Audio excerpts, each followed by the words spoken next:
Hi guys, so welcome back to Mars Reading. Today we'll be diving back into Dear Martin and we're going to be reading chapter 3. So I hope you enjoy. Let's go. Okay, so this is part 1, chapter 3.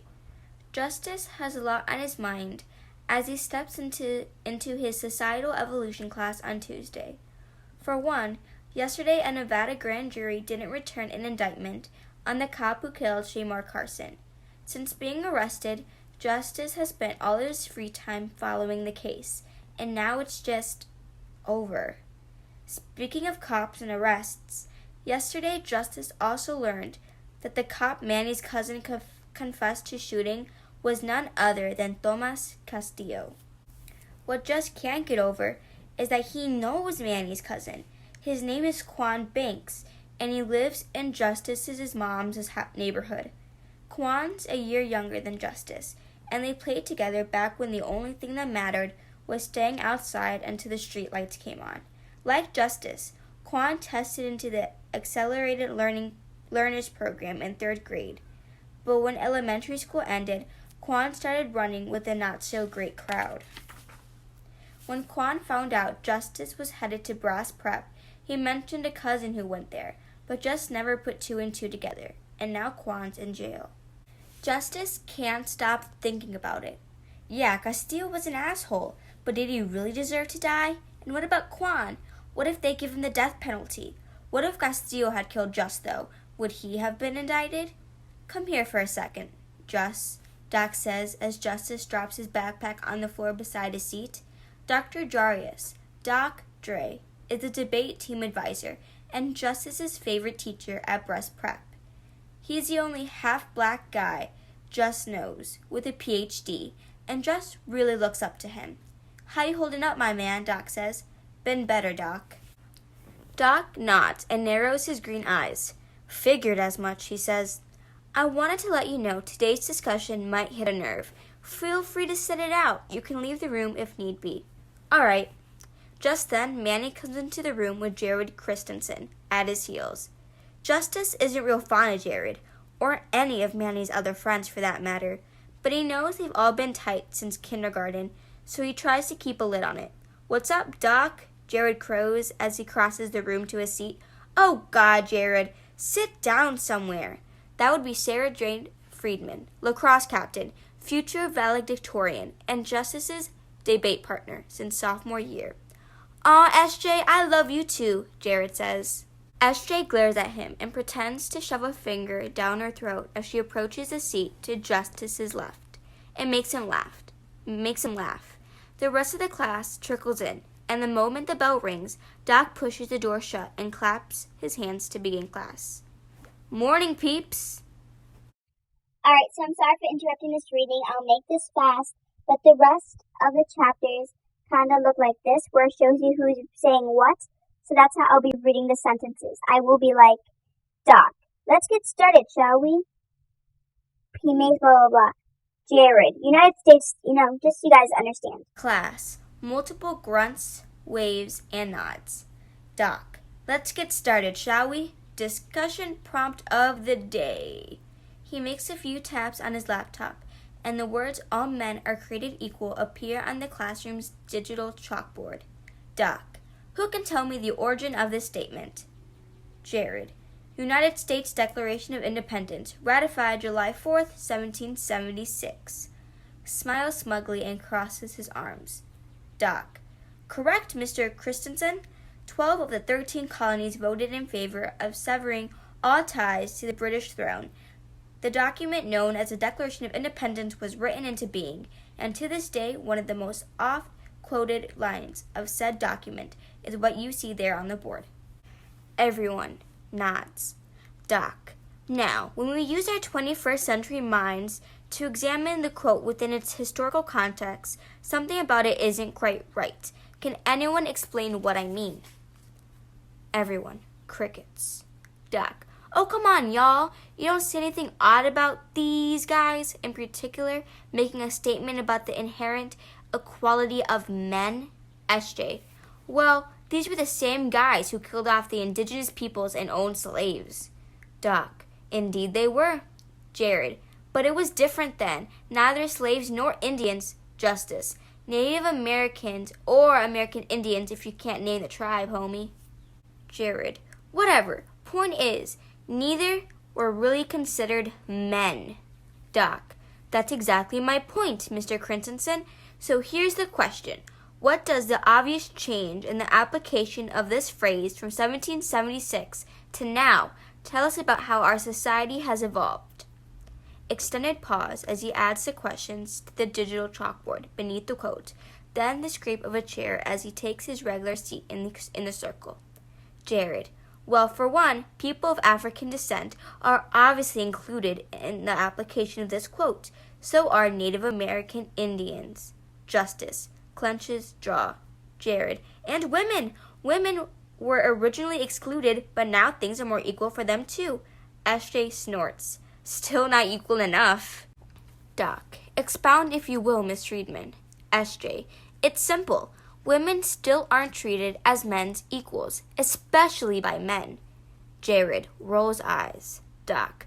Okay, so there's women's rights. Any other areas where you guys feel like we haven't quite reached the equality bar? Everyone. ... Doc. Feel free to consider current events. SJ. You would make a terrible lawyer, Doc. Everyone. Nervous laughter. Doc. I know y'all know what I'm getting at here.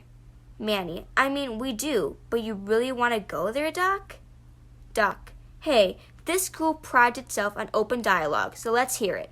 Everyone. ... Doc. I'll come right out with it then.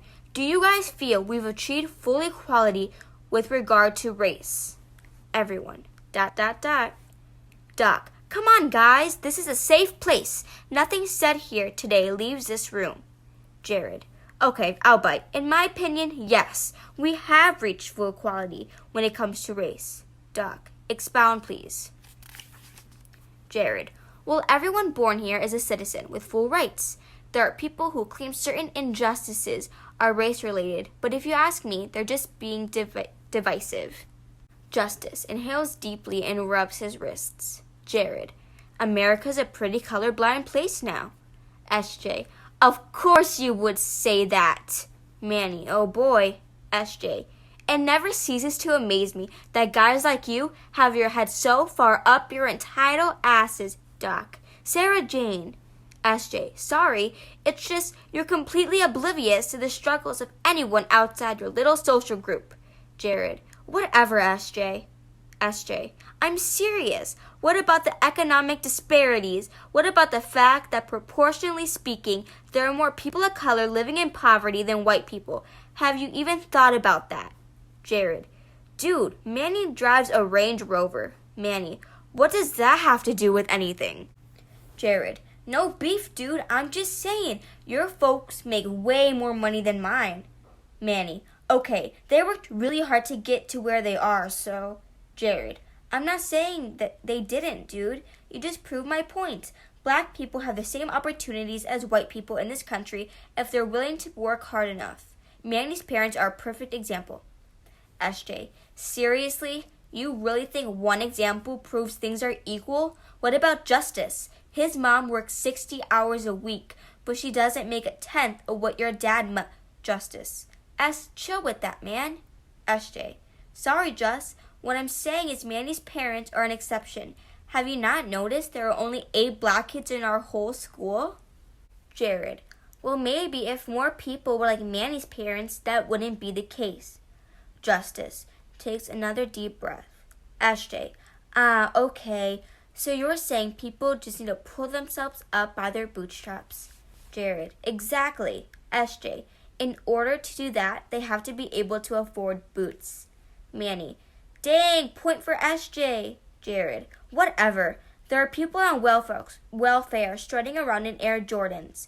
So there's obviously some footwear money coming from somewhere. And don't get all high and mighty.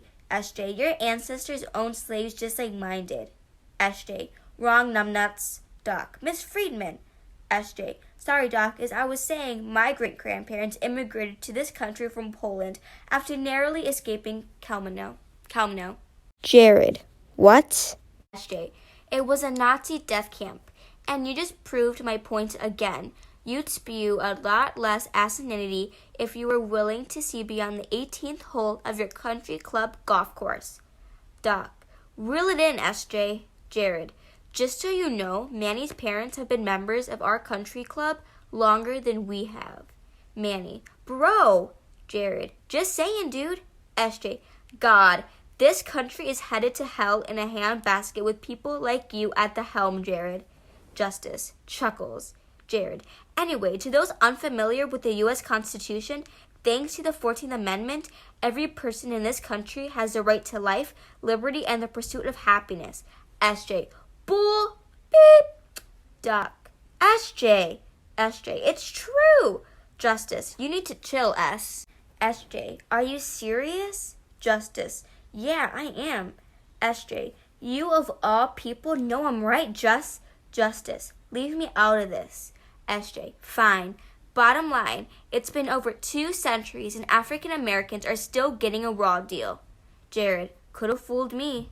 SJ, oh my God, do you watch the news at all? The name Shamar Carson ring a bell maybe? Jared, here we go.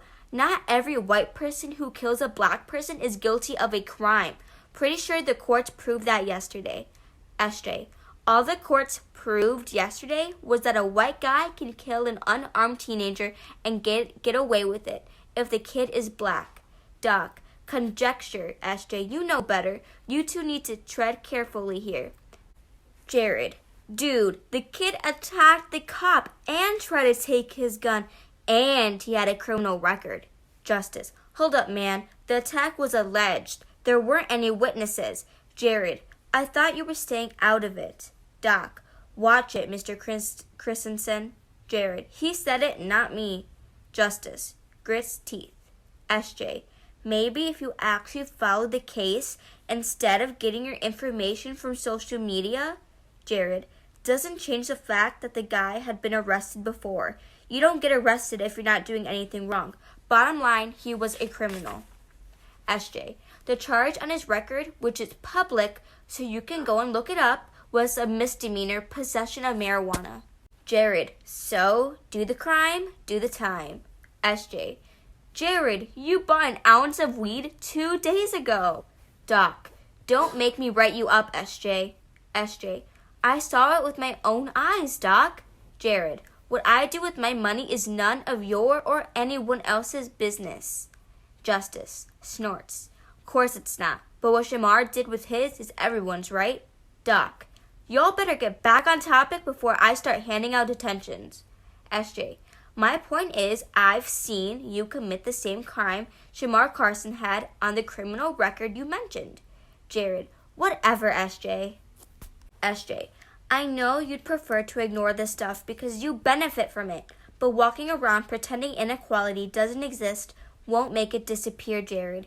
You and Manny, who are equal in pretty much every way apart from race, could commit the same crime, but it's almost guaranteed that he would receive a harsher punishment than you. Manny, why do I keep getting pulled into this? Jared, obviously because you're black, bro. Everyone snickers. SJ, numbers don't lie. Justice rubs his wrists again.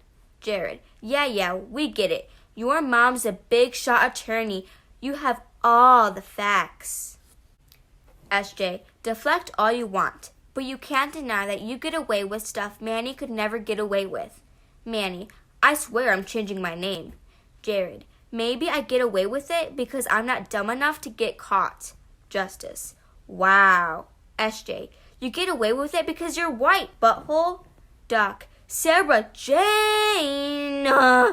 Jared, you looked in the mirror lately, SJ? You're just as white as I am. SJ, yeah, and I recognize that and how it benefits me. Jared, do you? Sounds like you're jumping on the white is wrong bandwagon to me. Justice, cracks his knuckles and shakes his head. SJ, whatever, Jared. Bottom line, nobody sees us and automatically assumes we're up to no good. Everyone, ... SJ, we'll never be seen as criminals before we're seen as people. Everyone, ... Justice, I'm going to the bathroom. Gets up and leaves. Okay, so that was chapter 3 of Dear Martin. Tune in for chapter 4 please like, comment, subscribe, comments and your recommendations that you have about me and my channel, or any book recommendations you have for me to read. And subscribe so you can hear more of me, and tap little bell so that you're notified whenever I update on one of my readings. So yeah. So have a marvelous day, evening, or night. All of them, girl, and boy, all of them, bro. And now, peace.